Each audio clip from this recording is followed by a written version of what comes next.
So now I want to get into these Epicurean arguments that death is not an evil. Epicurus was a Greek philosopher, lived a bit after Socrates.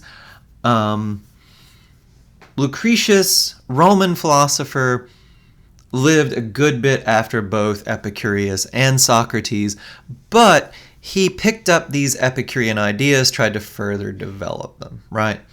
And one of these ideas was that death is not an evil. And again, he'll argue, he'll try to, give us some proof for this claim. If death is the end of all experience, then death cannot harm us. I didn't have you read all of Lucretius. It's a long book. Frankly, a bit of it's kind of boring and repetitive. But, before the sections I gave you guys, he has these long arguments why he thinks death is necessarily the end, right? But he thinks we're supposed to be happy about this because if it is the end, we can't be harmed. He'll say, well, people are afraid of death because they think these horrible things are going to happen to them in the afterlife. There is no afterlife. Don't worry. Well, again, that's going to take some work. That seems to be like precisely the reason a lot of people are afraid of death. A lot of people nowadays, religious people, hope for an afterlife. You get these Silicon Valley types, Ray Kurzweil being a big example. They go through all these weird diets and stuff. So they hope to live long enough so they can download their consciousness to a computer and be immortal, right? Ray Kurzweil, he's a weird dude. Not obviously stupid. He seems to think death is pretty terrifying. So do a lot of these Silicon Valley types who want to one day upload their minds to the cloud, right? I mean, these guys are not as brilliant as they seem to think they are, but they're not idiots either, right? So we need to see why we should accept this claim. But, we'll get into the arguments next time. I want to say something a little bit about how Lucretius, how the other Epicureans see what they're doing. And in a way, I think it's fair to say this is something we might recognize as sort of psychological therapy, right? Epicurus, mispronouncing it. Epicurus and Lucretius would say, look, death itself is not bad. What is bad is that we fear it. And by helping you see that you shouldn't fear it, we're going to help you live a better life because we're going to get rid of this huge fear that makes your life worse. So, death can't harm us. If it can't harm us, we shouldn't fear something that can't harm us. Now,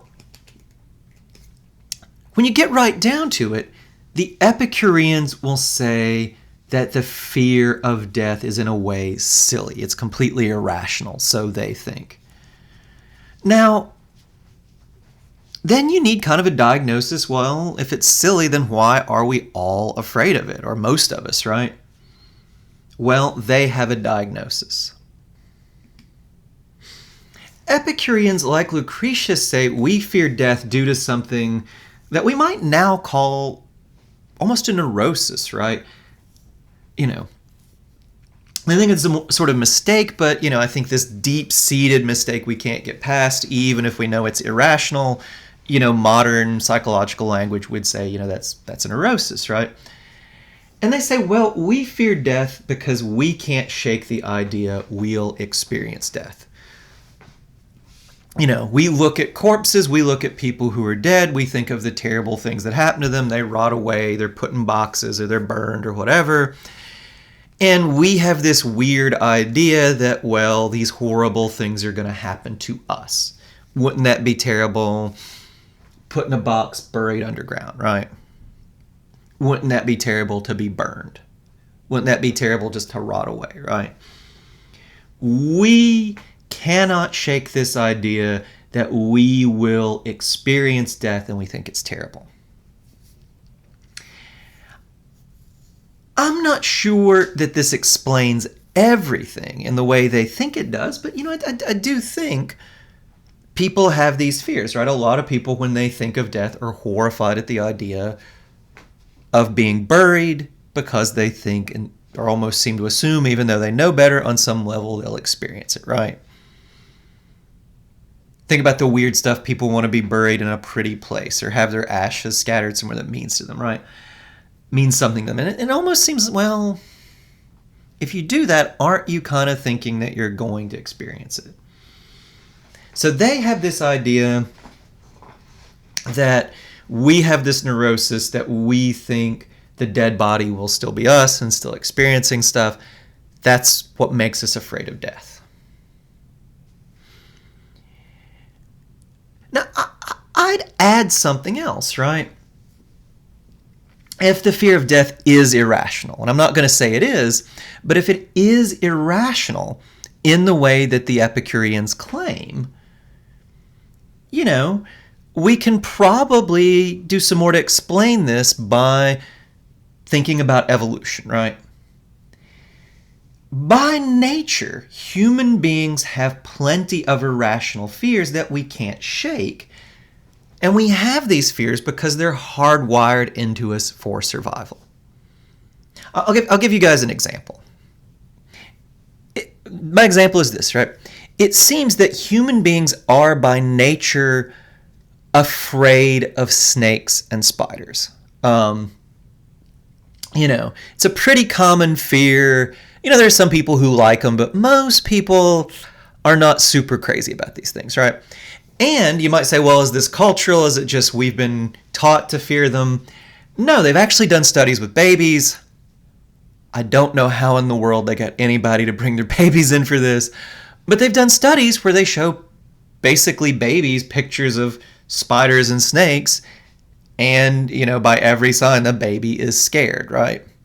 They show the baby pictures of other stuff. Baby doesn't react that way. You show them a spider or a snake on the screen. Their eyes dilate. Their, blood pressure goes up. They're scared. I mean, again, I don't know how you get volunteers for this study. Come in, let us horrify your baby for science, right? Anyway. But some people did bring their baby in to be terrified for science, and this is what they found out. But now look, I don't like either one of them, but rationally, I know that most spiders and snakes are not that scary, right? At some point in our ancestors' history, they must have been a pretty big threat because we are, by nature, we don't like them. But most spiders most aren't going to bite you. If they do bite you, it's not that bad. A lot of snakes aren't even poisonous. Like a lot of them kill their prey by strangling them. Unless you go to sleep with Mr. Snake around you, he's not going to kill you, right? But I can tell you right now, if you dropped a spider in my lap, even one that, intellectually I knew is not poisonous, I would not react in a great way. If you dropped a black snake in my lap, right? Black snakes are not poisonous. They're actually kind of beneficial. They kill rats and stuff, right? But if one were just to drop from the ceiling in my lap, dangerous or not dangerous, I would not react well, right? I would be horrified. These things help us to survive, or at least they did our ancestors, so they seem hardwired in our brain to have a fear of them. Well, would a fear of death help you survive? Yeah, obviously, right? If you're not, just the very nature of survival, if you're not scared of death, you aren't going to do super well with survival, right? So obviously having an innate fear of death would help human beings survive. So, and I say all this because, the Epicureans have this problem. They say, well, fearing death is irrational, it's silly. And you can kind of say to them, well, why why is everybody so scared of it if it's silly, right?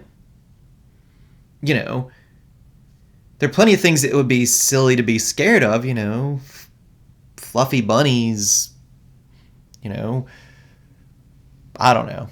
weird phobias people have, right? And yes, some people are scared of these things, but it's rare, right? If death is really not a bad thing, you Epicureans need to tell me why people are so widely scared of it.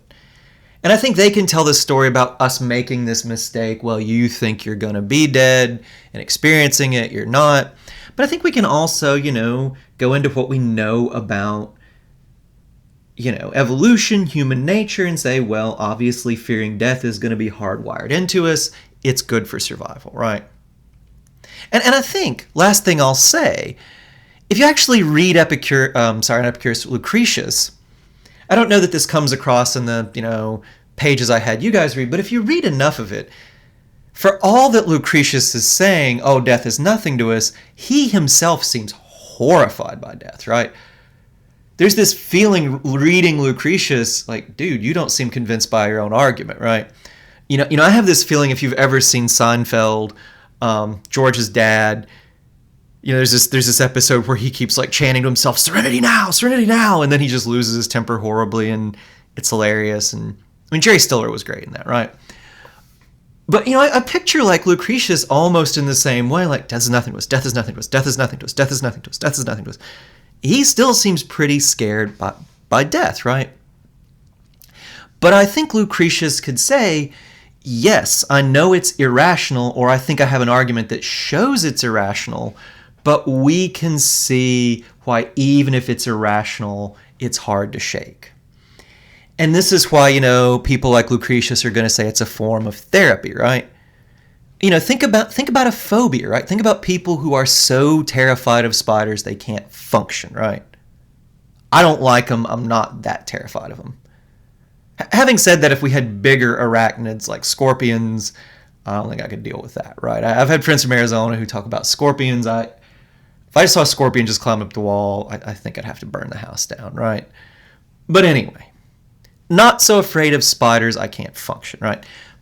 But people who are, it's not enough to know that spiders aren't a threat. They have to do this whole process. First, they know intellectually spiders are not a threat. Then they do this stuff to get acclimated to spiders. Eventually, they come not to be afraid of them, or not so afraid of them that, they're not functioning. And, Lucretius could say, well, death is the same way. Yes, you see that it's not rational to fear death, but there's still a long process to bring your reactions in line with what's rational. Okay, but that is the question. Is a fear of death really irrational?